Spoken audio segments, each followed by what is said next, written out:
장마가 소강 상태에 접어들면서 전국 각지에서는 복구 작업이 한창입니다. 700mm가 넘는 집중호우가 쏟아진 철원군 이길리 마을은 피해가 난 지 일주일이 지났지만 수마가 핥히고 간 상처가 여전히 남아 있습니다. 현장에 취재 기자가 나가 있습니다. 김우준 기자. 네, 강원도 철원군 이길리 마을에 나와 있습니다. 네. 집중호우 피해가 일어났던 당시에도 김 기자가 나가 있었던 곳인데요. 일주일이 지났습니다. 다시 찾은 현장 상황 어떻습니까? 네, 이곳 마을은 주민 130여 명, 80여 구가 사는 마을입니다. 지난 집중호우 피해 당시 저는 이 마을 어귀에서 이 상황을 전달해 드렸었는데요.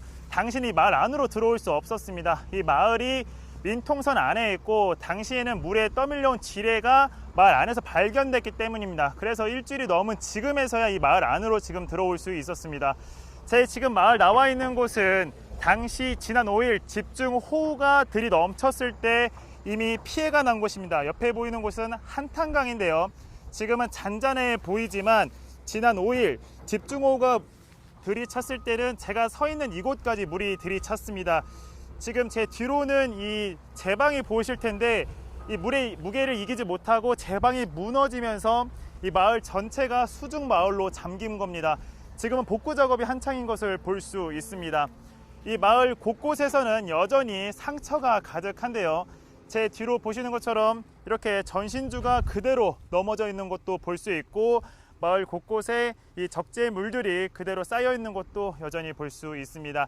지금 제가 서 있는 이곳 이 도로가 정상적인 것처럼 보이지만 사실상 이 아스팔트가 다 쓸려 내려갔기 때문에 이 차량 통제에는 차량이 지금 진입할 수 없는 상황입니다. 이곳 마을은 지난 1996년과 99년에 이어 이번 피해가 벌써 세 번째입니다.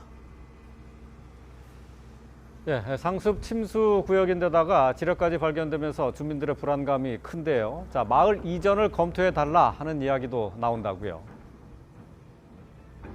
네, 그렇습니다. 주민분들이 한 목소리로 요구하는 것은 이 마을 전체를 통으로 이전시켜 달라는 겁니다. 이 마을은 정말 작은 농촌 마을인데요. 이 마을이 생긴 거는 지난 1979년입니다. 정부의 전략촌 정책에 따라서 이 마을이 생긴 건데 당시 하천보다, 그러니까 북한에서 보여지는 곳에 이제 지으라는 정책이기 때문에 사실상 하천둑보다 낮은 지대에 설치가 된 겁니다. 입주 때부터 주민들이 수해를 입을 수 있다고 문제가 제기가 됐었지만 별다른 변화가 없다가 결국 96년과 99년에 이어 다시 물난리를 겪은 겁니다. 현재 이곳에서 2km 정도 떨어진 오덕초등학교에 대피 있는 주민들은 하나같이 마을 이전을 요구하고 있고 주민 90% 이상이 마을 이전에 전면 찬성한 상황입니다. 하지만 주민 대부분 60대 이상 고령인 만큼 정부의 도움 없이는 사실상 마을 이전은 불가능합니다. 우선 이에 대해 정부의 답변은 긍정적입니다. 최문순 도지사는 군과 협의해 주민들을 이주시킬 대책을 마련한다고 밝혔고 마을을 찾은 정세균 국무총리도 근본적인 대책이 필요하다며 마을 이전에 공감하는 발언을 했습니다.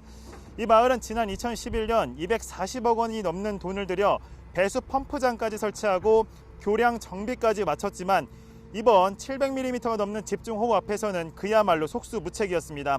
지금까지 강원도 철원군 이길리 마을 안에서 YTN 김우준입니다.